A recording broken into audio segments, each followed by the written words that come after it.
What if the voice inside your head is not you? What if everything you think you are, your worries, your opinions, your endless self-criticism, is simply noise passing through a mind that was never really yours to begin with? Every single day, thousands of thoughts appear inside you, and almost without realizing it, you fuse with them. You become the anger. You become the fear. You become the story the mind tells about who you are and what you deserve. This is where the suffering begins, not in your circumstances, not in what happens to you, but in the silent, automatic belief that the thought appearing in your mind right now is you, that it is real, that it defines you completely. The Stoics knew something most people never discover. Marcus Aurelius wrote, "You have power over your mind, not outside events." But what he meant goes deeper than willpower. He meant there is a part of you that watches the mind, and that part is always free. Imagine standing at the edge of a river. Thoughts are the water, constantly moving, rushing, sometimes calm, sometimes turbulent, but you are not the water. You are the one standing on the bank, watching it flow past, still, separate, quietly aware. Most of us don't stand on the bank. We fall into the river.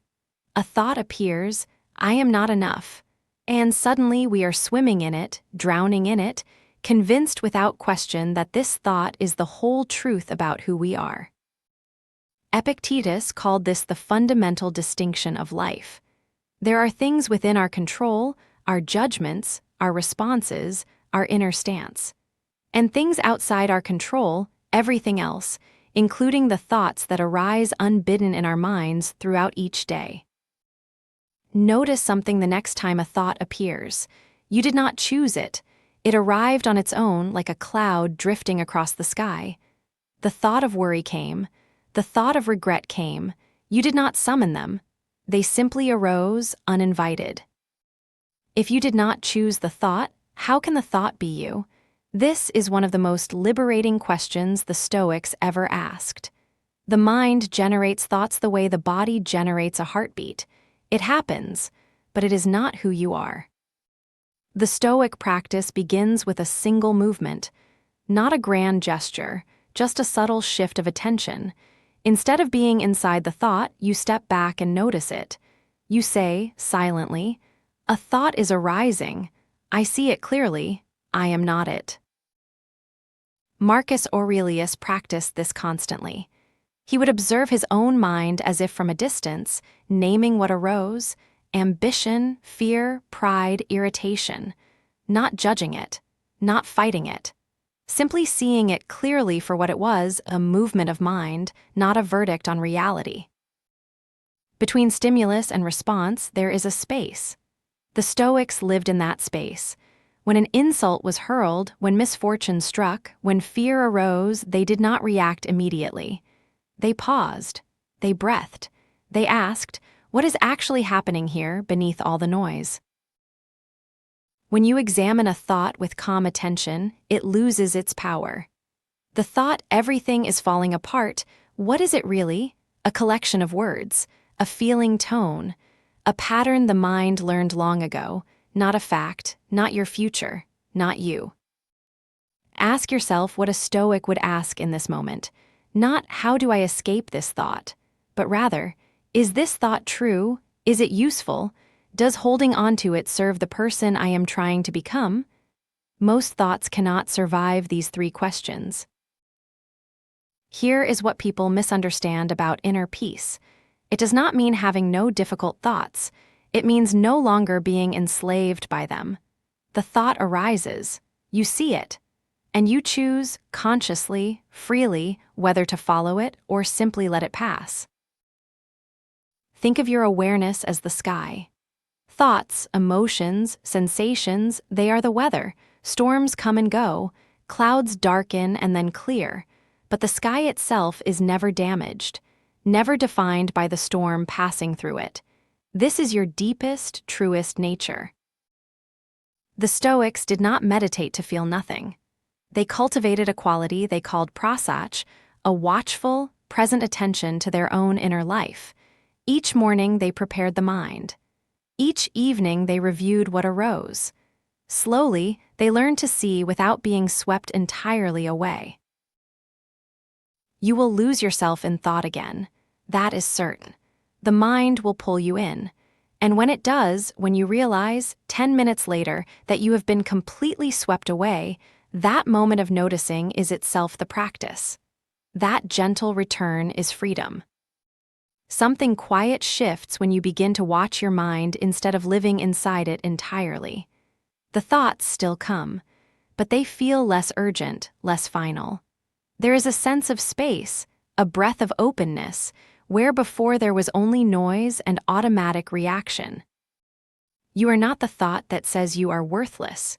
You are not the thought that says you will fail. You are not even the thought that says you are enlightened. You are the awareness in which all of these thoughts, every single one, arise and then dissolve. The Stoics called this the ruling faculty, the part of you that watches, that chooses, that remains untouched by the storm of emotion and thought swirling around it. This is your truest self, not the thoughts themselves, but the one quietly watching them. Marcus Aurelius wrote, "You have power over your mind, not outside events." This is not a passive observation, it is a radical act of reclaiming yourself.